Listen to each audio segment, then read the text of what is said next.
Hey there, kings and queens. Child, I'm trying to figure out this live and the mic and all of that. Anyway, welcome back to the episode of Faith Helps Podcast. And I have every temptation in my soul to restart this video again because, like, the angle isn't exactly horizontal and I'm worried about if the mic is going to pick up the car. But it just seems like this is a perfect situation and circumstances for me to do today's topic. So, what God really has been impressing on my heart lately is how many people continue to sacrifice what their calling is, what their purpose is, for the sake of satisfying their family, for the sake of not disappointing their parents, for the sake of what everyone else is doing, for the sake of what's profitable, for the sake of what's going to make them famous, for the sake of, oh, wait, hold on, I'm going to come down your lane too, for the sake of what makes them happy. You see, a lot of us are so distracted from what we were actually called and placed on this earth to do. Yes, at the end of the day, to sum that up, let me go ahead and address that real quick. Our ultimate purpose is to be here, to love God, to share God's message with other people, and to rob hell. I like saying it that way. But to share the message of Jesus with other people. Now, all of us do that in different ways. We help people in different ways. We share our testimonies in different ways. We love on people in different ways. It can be different, okay? Some may do it as a lawyer. Some may do it as a doctor. Some people may do it as an artist. Some people may do it as a preacher. It's all different, right, for all of us, because God also uses our talents and our skills to bring whatever that purpose is into full fruition. Okay, so when I'm saying your purpose and your calling, I'm saying that thing that God gave you the talent, the unique talent for, the skill set for, and the experiences. I think a lot of times we leave that part out when we're talking about our purpose. But I believe personally, ultimately, your purpose is like a mixture of your skills, your talents and passions, but also your experiences, the things that you went through in your life, the things that you survived, the things that you would call a tragedy, the monumental moments in your life that changed everything for you. Those moments, regardless of how painful they are, regardless of how annoying they were, frustrating they were, they serve an intricate ingredient to your purpose. Now, when I was saying, like, a lot of times we're doing it because we want to make our family satisfied. I was working with a couple of my clients, and I've been noticing this theme coming up over and over again of feeling unfulfilled in what they're doing in their lives, and feeling unfulfilled in who they feel like they were called to be or wanted to do, or feel as though they're just doing a job because it pays the bills, but it's not satisfying their heart, and it's something missing. Like, this recurring thing of something is missing. And what I find out as I talk with them is ultimately the career that they are either working towards because they're still in school, or the career that they're in, had everything to do with what other people wanted for them or told them to do, whether it be their family. They came from a background culturally was like a lawyer, doctor, teacher, or something of that nature, engineer, right? Or they just were told, like, because of finances, you have to get a job that's going to be in XYZ because you'll be indispensable, right? Robots are taking over the world, so you need to make sure you're indispensable, right? And they did it because they were listening to other people, whether it be the family or the friends, because some friends are like, yo, you should definitely go ahead and do that. You're so good at that. You should do that. Da da da da da da da. But it isn't actually your passion. It's not your purpose. Or society, right? Those are the trifecta: family, friends, society. Society plants in our minds that you have to be this or you have to be that, or you're only important if your name is in lights, or if you're, oh child, eyelash is trying to take me out. We're gonna go ahead and review that. Okay. um or society is telling you that you're only important or doing something that is worth something or valuable if your name is in lights, or if you are known by everybody. But the reality is that none of that determines your purpose, baby. None of that determines who and what God called you to be on this earth, this goodness forsaken planet, right? And when you allow people to fill your ears with what they think is right for you, baby, you lose yourself. And you're never going to be satisfied that way. You're never going to feel fulfilled in that way. You have to choose yourself. And I've had clients say, like, well, Diamond, you don't know, you don't understand. Like, I come from a background where, we were told that you have to be a nurse, you had to be a doctor, you had to be this, right? I do understand that, because I came from a lineage of women in my life who were all phlebotomists. And growing up, I was so phlebotomist.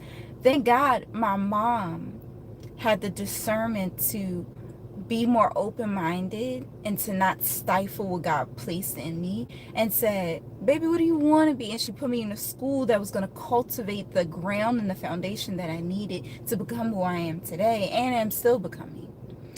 And I was placed around strong, powerful women, but also very loving and impactful men, whether it be teachers or a pastor or my brother or my dad, who nurtured me to explore, like, what is it that God gave me? What is it that God wants to use me for? And how does God want me to use my gifts, my experiences, my passions, and my talents to share his message, so more and more people can be saved, and also live on the good side, like live the good life. All right, live the soft life. We all talking about living the soft life. This is the soft life, right? So I thank God for that. But up until me, every single woman was a phlebotomist. I think part of the thing was my mom realized I don't do well with the needles. I still cry to this day. Listen, 3 weeks ago, I had to get my blood drawn, and it was my mom that was drawing my blood. And I was crying. I was holding on to my dad. I'm 30 years old, and I'm holding on to my dad, and I'm crying. I'm like, oh, just get it over with. Just do it. I'm like, I don't want to look back. I don't look. Oh my goodness. I was having a whole breakdown over getting my blood drawn. But I survived, and what it showed is that that wasn't me. Like, getting my blood drawn, let alone drawing someone else's blood or testing stuff in a lab, none of that was me. And I am so grateful my mom never tried to force that on me or force me to become that. And now here I am, my family's first doctor in my and the legacy of my family. Something that I prayed and was fighting so hard for, because I wanted to change what the booth's name was known for, right? But ultimately, God even took what I was pursuing, because I was just pursuing the title doctor. He took that pursuit and still used it for his purpose, his intentions for me, to lead me to be in a position so that I can be the person that my clients need today, that my friends and my family need today, right?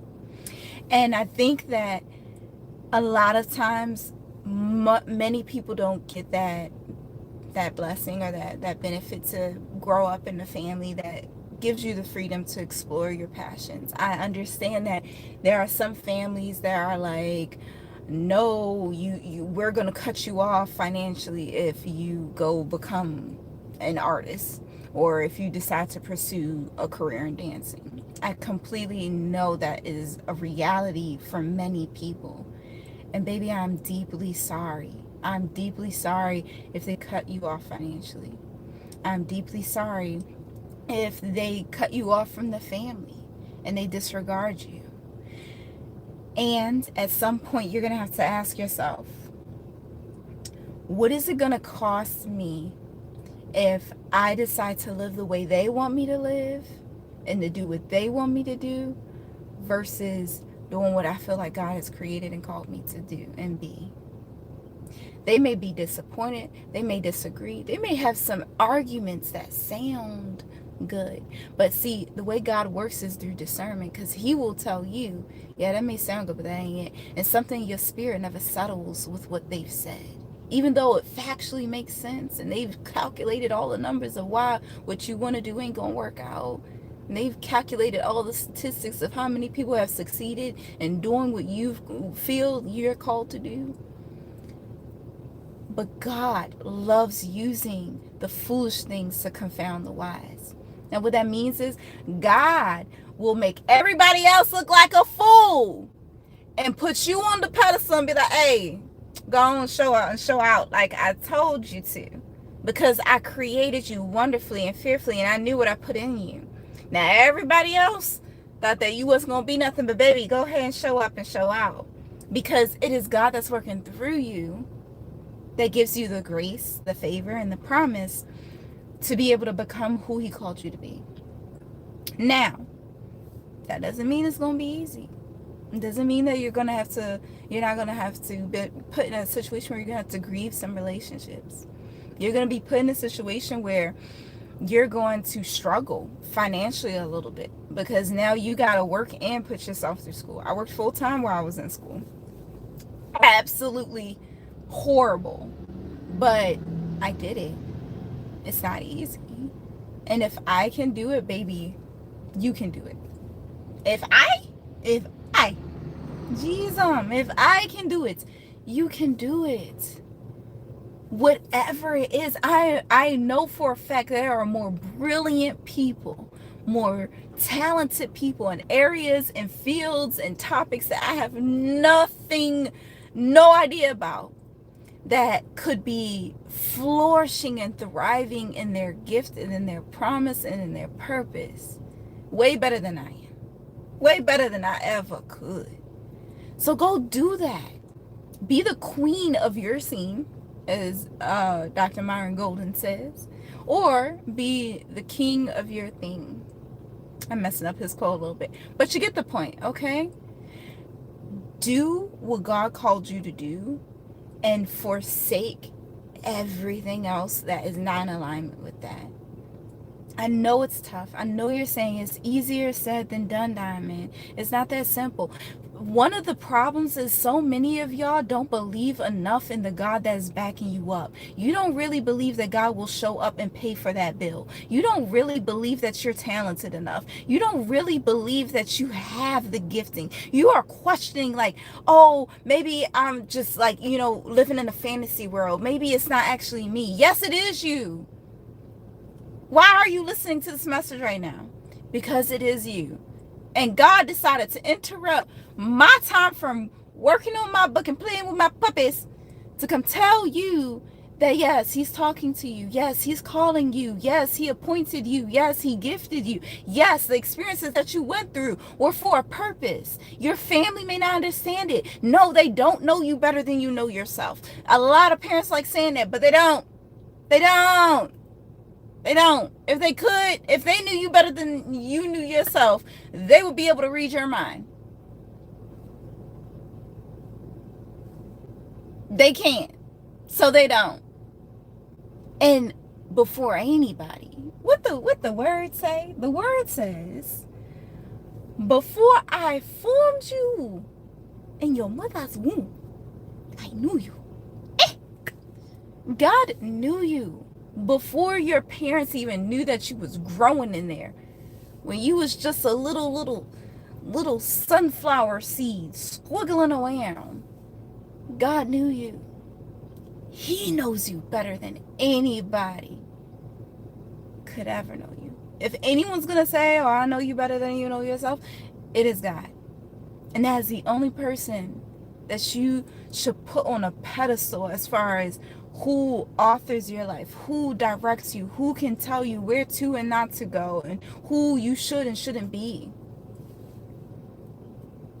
Do not allow family, friends, I don't care if you're A1, day one, stay one, I don't care if it's your uncle, cousin, nanny, I don't care if it's your dog, I don't care if your dog starts talking to you. Listen, I don't care if your guinea pig or your goldfish starts sending you sign language messages. And I don't care what society says. None of it matters. And none of it is more important than what God has told you. Now, a lot of us are waiting for you to start walking in your purpose. A lot of us are waiting for you to start walking in your calling. You're sitting here like, but no one really supports me. No one really thinks. Shut up! Forget them. If you build it, they will come. I don't know if some of y'all know that reference. It's from a scary movie. But if you just be the person that God called you to be and do the things that God called you to do, Sade, everything else will fall in line. You looking for your crew, your family, your village, your support system, they will all fall into place. You're looking for your spouse. Oh, guess what? Your spouse isn't going to find you while you sitting around being somebody that you're not. You're going to attract somebody. You're going to be like, how do I get rid of this joker? Because he fell in love with or she fell in love with a version of you that you were pretending to be to satisfy everybody else. Your mama, your daddy, your cousin, your uncle, your cousin, anybody. Who did God call you to be? What did God call you to do? You sit down, you get a journal, and you write it out, and it's called a brain dump. You take a journal, piece of paper, whatever, and you write. You set a timer, 10 minutes, maybe 15 if you can do it, but at least 10 minutes. And you just keep writing. Even if the only thing coming to your mind is, I don't know what to say, you keep writing, I don't know what to say. I don't know what to say till something else comes up, because something will. Sometimes we got to get past all the mental fog before actual clarity sets in, right? You got to get past all the other stuff. Before you can see the roots of a plant, you got to move out all that dirt, and then you see the picture a little clearly. Our thoughts are the same way. Sometimes you got to write out all that foolishness of, oh, I got to do this and I got to do that, and you get to the roots. And if you don't get to the root, you extend it another 5 minutes. Get back to it. Who did God call you to be? What did God call you to do? That is your homework for the week. That is your homework for the week. Oh, you was going to turn up this weekend? Thought it was. No. No, bro. No, sis. You're journaling this weekend. That's what we're doing. Okay? Now, I'm going to go ahead back in this house. All right? You go ahead and fix your edges, Fix your lace front. It's all right. You look good, shorty. All right? Okay? Oh, and remember, faith helps. Peace out.